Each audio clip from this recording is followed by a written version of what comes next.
Hello, Boone County. This is your Superintendent Matt Turner with a few answers to some of your common questions.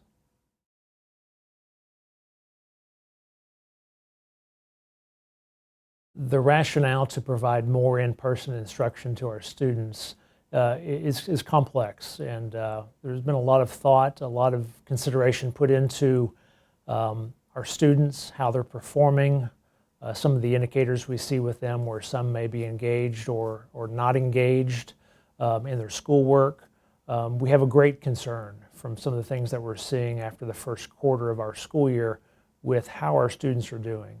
And let me be clear, that's not any type of indictment on some of the hard work that's going on with our teachers. They're doing a phenomenal job in putting every ounce of effort they can into providing an education for our students. And many of our students are working very, very hard as well. But we see the need to provide more in-person instruction because in-person instruction is just simply more effective, and it's more helpful to our students as they're learning. Teachers are very gifted in being able to ascertain whether students are understanding or not understanding, sometimes simply by their body language or their facial expressions.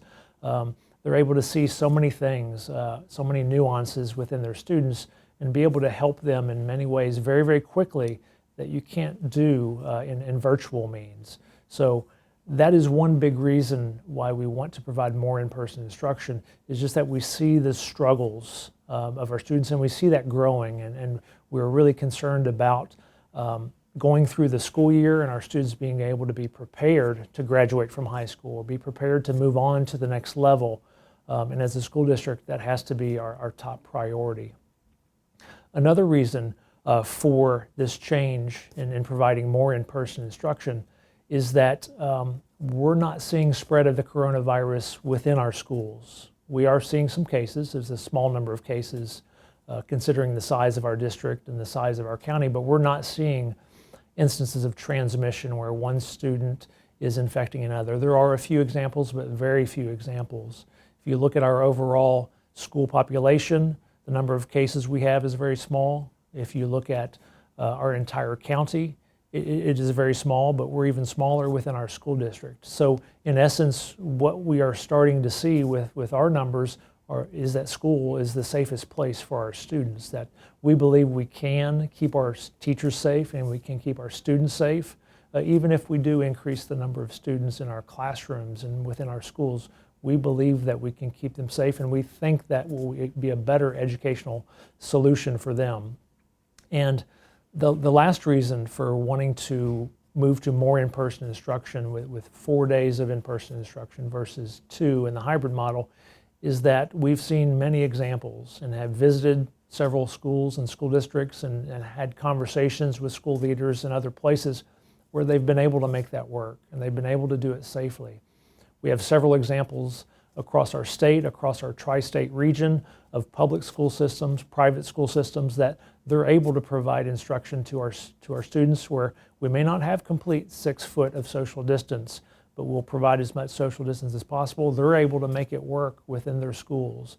So again and again, we've been looking at those schools, trying to see what they're doing, see how they're making that work. And they are doing everything they can, strictly adhering to the protocols of hand washing, masking, providing as much social distance as possible, even though we may not be able to reach 6 feet all the time. And also making sure that students are wearing masks all the time and staff are wearing masks all the time. By strict adherence to those protocols, they've been able to make it work, and they've been able to be successful and not see a large number of cases within their schools, even though their community may have a larger number of cases out and about within that county or within that district. So with those 3 things, I think that's some critical information that we can take and we can learn from in terms of moving forward and trying to better serve our students. And again, this is no judgment or indictment on the work that our staff is doing, the work that our schools are doing, because they're working very hard and they're doing a great job in what they do. It's just this is a very challenging time, a very difficult time, and we as a school system feel like we have to be able to maneuver and we have to be able to make some changes at times to help better serve our students.